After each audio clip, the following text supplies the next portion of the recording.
went skydiving for the first time, which I'm pretty sure makes me one of the only black dudes to jump out of a plane that didn't have snakes on it. I'm not kidding. I went to a drop zone in Rough Sharon, Texas. They've been open for 18 years. I am the third black guy to ever jump there. And I know this because they kept telling me. Like, so much so, I was uncomfortable with it. I was like, what happened to the other two? I wanted to make sure they didn't have a dry erase board in the back where they were scratching us off like, 2 already, it's been a good year. And I didn't know this. When you do your first skydive, they make you do what's called a tandem skydive. Anybody know what that means? Yeah, it means you don't even get a parachute. Your instructor has the parachute, and they have to save your life because they're strapped onto your back right here. And in my case, the instructor was a little white dude about this big. And I was like, so let me get this straight. Not only do I have to work up the nerve to jump out of a plane at 13,000 feet, but now I have to do so with another man pressed up against my ass. And I'm supposed to pay you for this? I was like, you do realize I've spent my entire life trying to avoid this very situation? I get over that. I start cracking up about how little the dude is, and the girl behind the counter is like, well, we had to find you our smallest instructor because we can only have so much weight under a parachute at one time. And I was like, well, that's very educational. Bitch, did you just call me fat? Keep in mind, I'm the guy who pays you, right? And then when I say this dude was little, I mean like little. We're outside, we're sitting on a bench. We're going through how this is gonna work in the sky. He clicks onto my back. I didn't know he did that yet. And he goes, it's real simple. We get in the door, it's just a 1, 2, 3, we're out.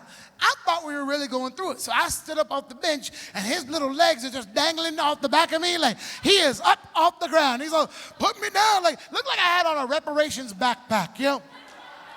Like they started paying black people back for slavery. Everybody got their 40 acres of the mule, not me. I got this little motherfucker right here. He's all, put me down. I was like, whatever, bitch, your property. I own you now. And your name is Toby. They bring out the plane we're supposed to jump out of. I've been on a lot of planes.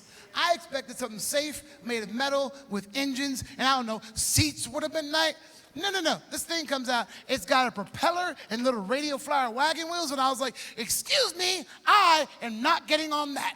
I saw La Bamba. This doesn't have a happy ending. How did I know the La Bamba reference was going to work in the valley?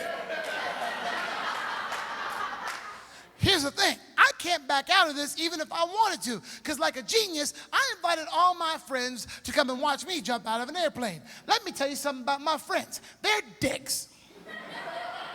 So if I don't jump out of an airplane, I'm never going to hear the end of this shit. So I was like, man up, Sam. You got this. And for a while, I actually believed that crazy shit.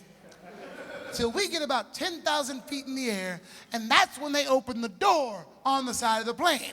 And I had never seen the sky this close.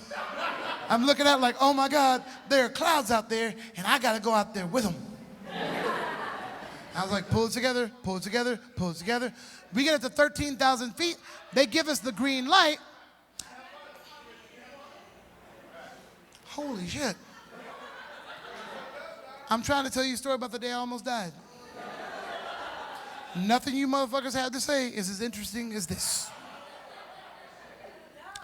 We get up to 13,000 feet. They give us the green light. It's time to do this thing. So I get up and I start doing this little crab walk to the edge of the plane because I'm trying to let his feet touch the floor. We get in the doorway. They're like, whatever you do, don't look down. That's so easy to say because I step right up and just go, oh, shit. The dude on my back is not bothered by this at all. He does this every day. He's like, all right, man, you're ready to do this? And I was like, at this point, does it really fucking matter? I thought that was funny too. Apparently, he did not. Because you know what he did? He pushed me out of the fucking plane. Now, he would later say he guided me out. I know this much. I went and I was not ready to go. So for the rest of my life, I'm going to go ahead and call this a push. At the time, though, I couldn't even be mad at the dude because I had a much bigger problem. I was now falling really, really fast. And here's the thing, McAllen. I've never claimed to be the baddest dude on earth, you know what I mean? However, many times I've claimed that I am no bitch. You'd be amazed, fellas, how quickly you become one. When you involuntarily exit a plane and now the planet is coming at your face. Because I let out a sound that I don't think a man above the age of 12 should be capable of making. You know what I mean? Really quickly turns into, ah! The word mama escapes your lips. And your mom's not coming to help you. Hell no, she's on the ground with the rest of the black people. So let's say I'm not handling this well. Like a genius again, I paid an extra $80 to have another little white dude jump out right behind me with a video camera and record me screaming this way for my friends and family later.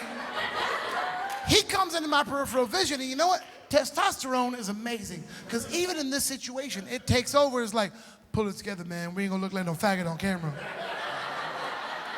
So I find the camera dude, I lock eyes with it, I'm just like, hey. Laugh it up. You're giving me way too much credit, because that's the way it looks in here. You go back and watch the video, it's just me in the sky with this uncomfortable look on my face.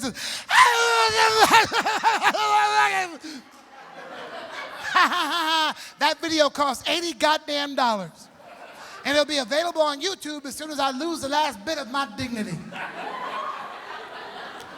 So it gets time for me to deploy my parachute, which I'm excited about, right?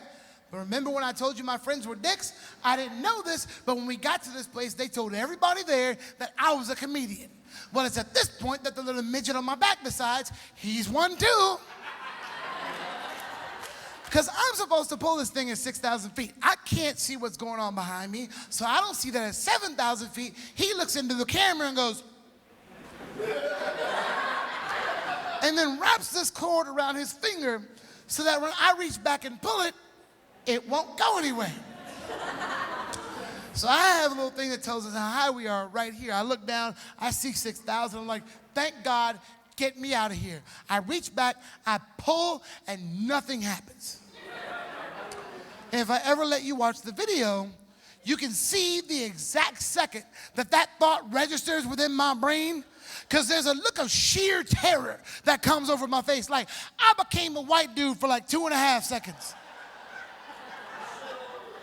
And I pulled it together, and I was like, there's no way I'm dying like this, goddammit. I reach back, I pull again, and it goes. And to this day, I don't know if it went because he let go or because I broke his fucking finger, but it goes. Now, fellas, remember when you were a kid and you had the little army man with the parachute? And you would throw him up in the air, and he would turn around and come back down to the ground? But when he came back down, he did so nicely and gently. Well, that's what I thought happened when your parachute opens in the sky. Bullshit. You're doing like 100 miles an hour straight down. When that thing opens, guess what? You just stop. It sounds like...